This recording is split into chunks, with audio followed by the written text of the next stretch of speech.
Hi guys! Today on Learning English with Lily, I talked to my great friend Hannah, who's from the USA. We had a lot to talk about, so I wanted to include as much of the footage as possible.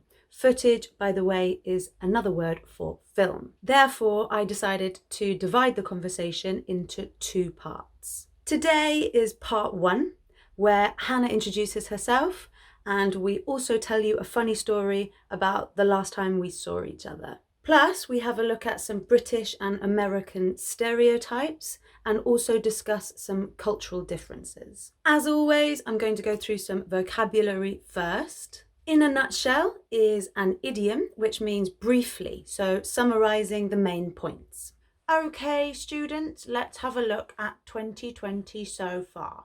Australia sees the end of one of its worst bushfires in history. Donald Trump goes through an impeachment trial. And then, what's the last one? Oh yes, a global pandemic changes life as we know it. 2020, in a nutshell, bit of a strange year. If someone is aloof, it means they appear uninterested. They could be seen as a little bit arrogant. Too cool for school is quite a fun phrase. It's normally said sarcastically to describe someone who thinks they're cool and maybe quite fashionable and also quite superior. On the spur of the moment is a phrase used to describe a sudden action or decision that isn't planned. So you could say, we decided to go on holiday on the spur of the moment to get away from everything. Worldly is an adjective to describe someone who has a lot of life experience, so they're wise. Overriding is an adjective which means more important than everything else. You could say, for example, that the government's overriding concern after COVID-19 is economic recovery. If two people hit it off, then they get on, they like each other straight away. For example, Sarah and I met and we hit it off immediately as we had a lot in common. I love Game of Thrones. I love Game of Thrones. I hate working. So do I. Shall I go and get us another glass of wine? Hell yeah. Okay, time for the interview. Hannah Ringle, welcome onto Learning English with Lily. Well, hello, Lily. Thank you so much for having me. It's my pleasure to be here. So Hannah's actually doing the British accent and I'm doing the American accent. If you couldn't accent. tell. Just to confuse y'all. So Hannah, do you want to just introduce yourself to viewers? I'm Hannah. I'm from Connecticut, which is, for people who don't know, it's about an hour outside of New York. I've been living in Barcelona for 10, almost 11 years. And I work here as a translator. I'm a freelance translator. So I translate from Catalan, which is like the regional language of where Barcelona is, so Catalunya. And then I also translate mostly from Spanish into English, both English, British English, and American English, which aren't exactly the same. So yeah, that's basically me in a nutshell. It's really impressive that you can translate from Catalan and that you speak Catalan, because a lot of Catalan locals, understandably, get quite angry that people go to Catalunya and learn Catalonia, is what we say in English, and learn Spanish, which is what I did.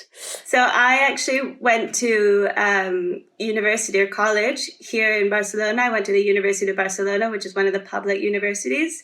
So about 80% of all of my studies were actually in Catalan. So I basically had no choice. I had to learn it. Could you just give us a little snippet of Catalan? Bon dia, què tal, maco? Maco. Maca. Em dic Hanna I jo soc una traductora. So I lived in Barcelona for 6 years, and when I first got there, Hannah arrived around the same time, I think. I think so, yeah, 2009, right? So Hannah was 18 at the time. She was quite a bit younger than me. And we didn't hit it off immediately. We became friends after a while.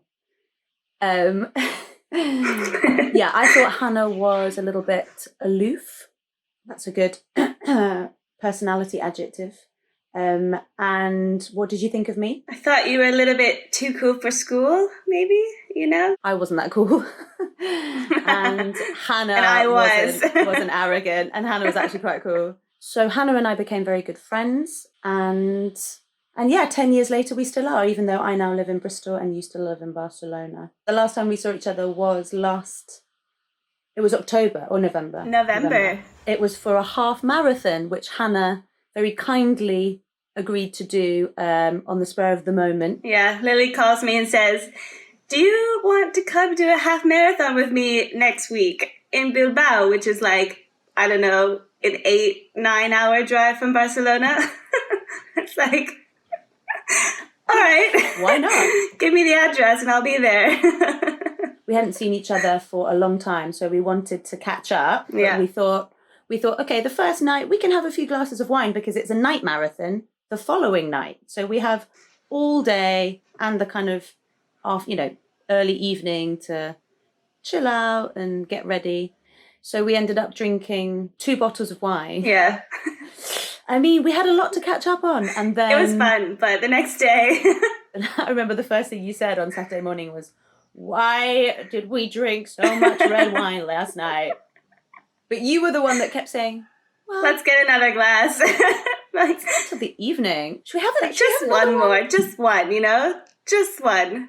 And then we did about almost half a marathon walking during We did the about day. 10 miles, I think. And then it started raining, and then we did the half marathon, and we finished at 10 p.m. What time did it start? Like 8? So I think we probably ended around 10, yeah. And I wanted to do under 2 hours, and that was my mission. You almost did it. Almost. So, neither of us had done any close. Training. Both of us run. No. We'd just done our normal running. We hadn't prepared for 13 miles. You thought it was 20 kilometers. Oh God, that was the worst moment.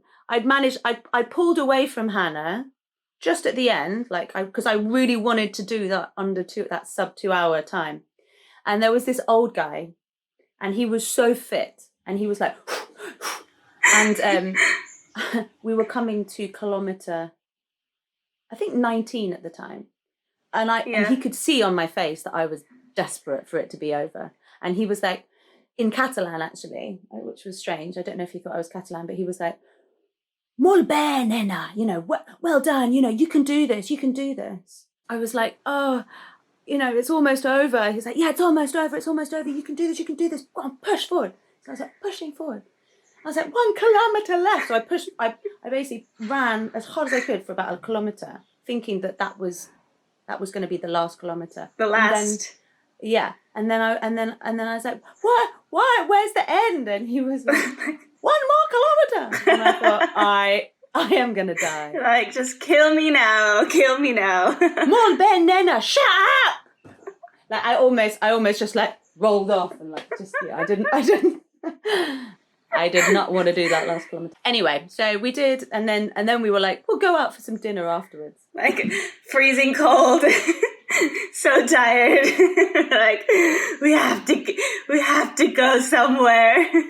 Anyway, so that was our Bilbao experience. Okay, so what would you say was the stereotype of a British person for Americans? So I'd say, I don't know if this counts as a stereotype, but Americans love British accents. American women love British men with British accents.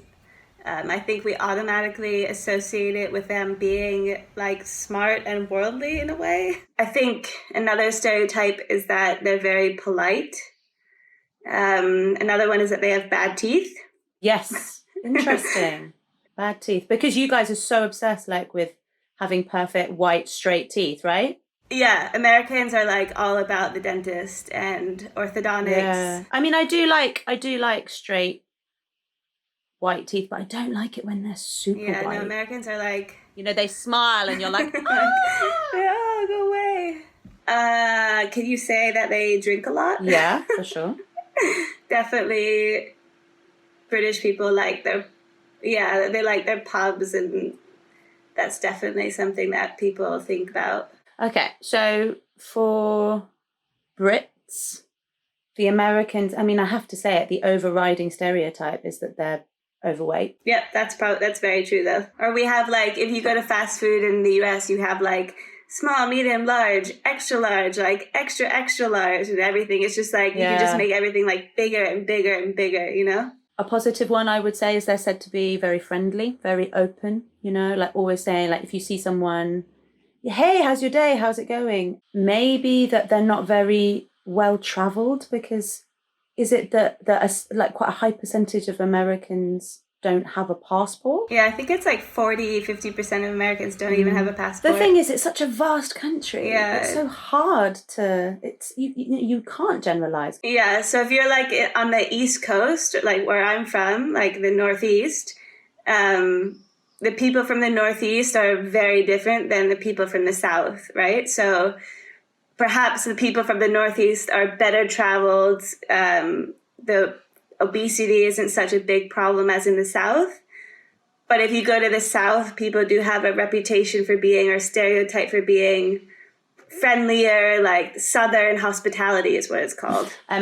You guys, your healthcare system's a bit screwed. It's whack. Whack. Love that word. Completely screwed. So the thing about COVID is that what the government tried to do was to make an exception so that people could get treated for COVID without having to worry about paying for the treatment. I've read some articles of people saying that like they came out of a 2-week hospital stay and they had, you know, $500,000 in bills.